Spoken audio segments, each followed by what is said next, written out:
আসসালামু আলাইকুম ওয়া রাহমাতুল্লাহি ওয়া বারাকাতুহু। শ্রোতৃমণ্ডলী, আপনারা কেমন আছেন? আলহামদুলিল্লাহ, আশা করি আপনারা সকলেই ভালো আছেন। তো আজকে ইস্তেগফার নিয়ে একটা আলোচনা করব। ইস্তেগফার হলো চলতে ফিরতে আমাদের সকলেই গুনাহ হয়ে থাকে।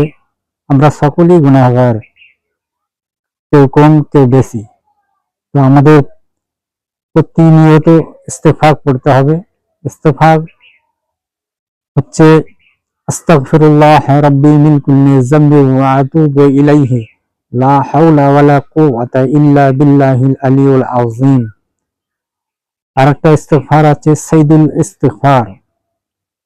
সেটা যদি পড়া হয়, যদি সকালে পড়া হয়, তার সারা রাতের মধ্যে যদি ইন্তেকাল হয়ে যায়, আল্লাহ পাক তাকে জান্নাত নসিব করবেন। ইস্তেগফারটা হলো আল্লাহুম্মা আনতা রাব্বি লা ইলাহা ইল্লা আনতা খালাকতানি ওয়া আনা আবদুকা ওয়া আনা আলা আহদিকা ওয়া ওয়া'দিকা মাস্তাতা'তু আউযু বিকা মিন শাররি মা সানাতুকা আবু'উ লাকা বিনি'মাতিকা আলাইয়া ওয়া আবু'ু লাকা বিযামবি ফাগফিরলি ফাইন্নাহু লা ইয়াগফিরুয যুনুবা ইল্লা আনতা।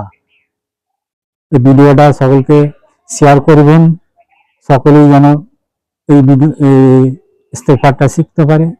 আপনারা কমেন্ট করবেন, লাইক করবেন। আসসালামু আলাইকুম ওয়া রাহমাতুল্লাহি ওয়া বারাকাতুহু।